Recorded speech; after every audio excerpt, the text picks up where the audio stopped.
অপু বিশ্বাসের ভক্তরা তারা হচ্ছে শাকিব খানকে বয়কটের ডাক দিয়েছে। তারা এতদিন সাকিবিয়ান সেজে হচ্ছে ভিউ টিউ কামাইছে, এখন বলতেছে তারা সাকিবিয়ান না, শাকিব খানের ভক্ত, জাস্ট এইটুকু। এবং শাকিব খানকে নাকি মেগা স্টার হিসেবেও তারা হচ্ছে মানতে নারাজ। তো যখন অপু বিশ্বাসকে 2017 সালে ডিভোর্স দিয়েছিল তখন তারা বয়কট করেনি কেন? এবং তাদের এই বয়কট করার কারণে শাকিব খানের ক্যারিয়ারে বিন্দুমাত্র কি প্রভাব পড়েছিল? পড়েনি। কিন্তু সমস্যা হচ্ছে শাকিব খান এখন অন্য জায়গায় সুখী আছে, এটা কেউ মানতে পারছে না। এটা হচ্ছে বাঙালিদের কমন নিয়ম, যখন আপনি খুব দুঃখে থাকবেন তখন উপর দিয়ে আপনার প্রতি সমবেদনা জানাবে, ভাব দেখাবে, আহারে তারা কত দুঃখী আছে, আপনার কষ্টে তারা কত বেশি দুঃখ পাচ্ছে।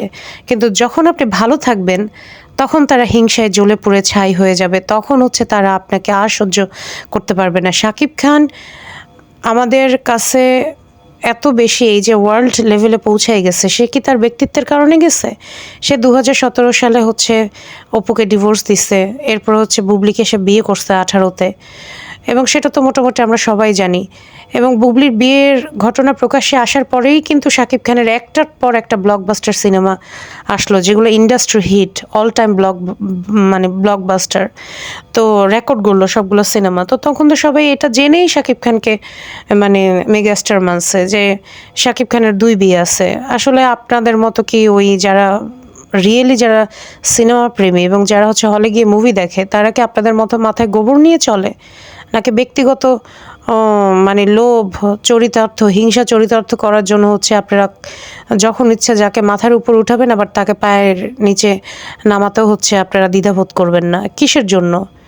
তাইলে এই যে সালমান শাহ যখন মারা গেল, হ্যাঁ, তখন কিন্তু এটার জন্য অনেকটা শাবনূর দায়ী ছিল। কারণ তখন শাবনূরের সাথে সালমান শাহর ঘনিষ্ঠতা ছিল, যেটা কিনা সালমান শাহর ওয়াইফ সামিরা মানতে পারে নাই, যে কারণে তাদের ভিতরে অনেক দ্বন্দ্ব ছিল। পরবর্তীতে হচ্ছে সালমান শাহ চলে গেল, শাবনূরের ক্যারিয়ার কি ধস নেমে গেছিল? বরং শাবনূর একাই ইন্ডাস্ট্রি রান করেছিল, যেটা কিনা একটা নায়ক করতে পারে নাই, সেটা একাই শাবনূর করে নিয়ে গেছিল।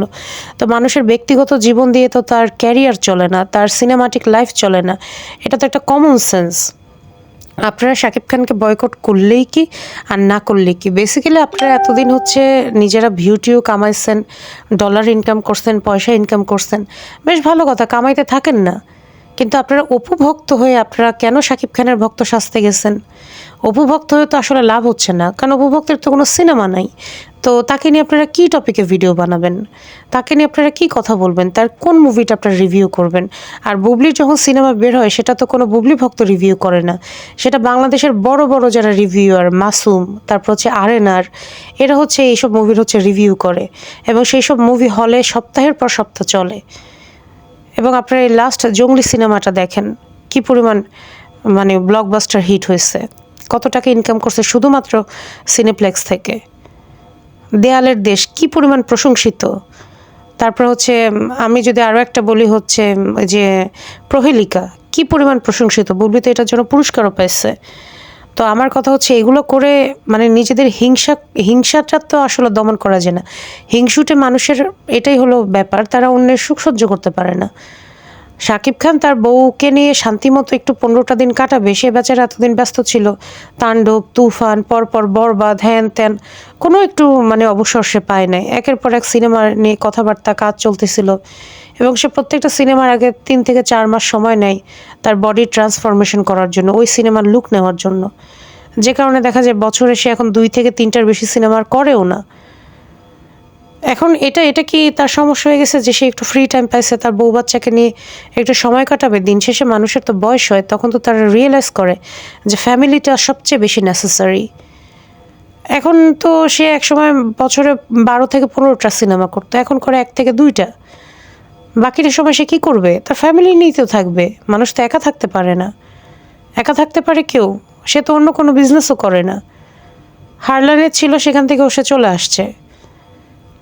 তাহলে এই বয়সে প্রত্যেকটা মানুষের কাছে ইম্পর্টেন্ট হচ্ছে তার বউ বাচ্চা, এগুলাই তো। সেটা নিয়ে আসছে, অনেকে বলতেছে আর কোনো সেলিব্রিটিকে দেখছেন এত ক্লোজ হয়ে তারা ছবি তুলতে? ওরে বাবা, আপনারা মনে হয় পরিমণি আর শরীফুল রাজের ছবিগুলো তাহলে সোশ্যাল মিডিয়াতে দেখেনি নাই। তুফান নামে একজন আছে অপু বিশ্বাসের ভক্ত, পরে সাকিবিয়ান হয়েছে, এখন আবার বলতেছে এই ছবিগুলো দেখার পর সে আবার বলতেছে আমি সাকিবিয়ান না, আমি শাকিব খানের ভক্ত, তাকে মেগাস্টার মানতে রাজি না। আপনারা বলেন কোথাও কি দেখছেন কোনো স্বামী স্ত্রী এরকম খোলামেলাভাবে ছবি আপলোড করে? আপনারা পরিমণি আর রাজের ছবিগুলো মনে হয় দেখেন নাই। বিদ্যা সিনহা মিম যে তার স্বামীর সাথে ছবিগুলো আপলোড করে, সেখানে বিদ্যা সিনহা মিম কী ধরনের পোশাক পরে আপনারা মনে হয় দেখেন নাই। আরও অনেক কাপল আছে। আর ও বুবলি তো হচ্ছে আগের যুগের নায়িকা না, শাবানা যুগের নায়িকা না, বা মৌসুমী যুগের নায়িকা না, বুবলি এই যুগের নায়িকা। আমেরিকা যেরকম একটা খোলামেলা দেশ, আপনারা দেখেন না দেশের বাইরে গেলে আপনাদের অপু বিশ্বাস কী ধরনের হাফ প্যান্ট পরে হচ্ছে ফটোশ্যুট করে, কী ধরনের হাফ প্যান্ট পরে সে ঘুরে বেড়ায়। সেই তুলনায় তো বুবলি যথেষ্ট আমেরিকার মতো একটা দেশে থেকে যথেষ্ট শালীন পোশাক সে পরেছে। আর কি পরবে? বোরকা পরে যাবে নাকি?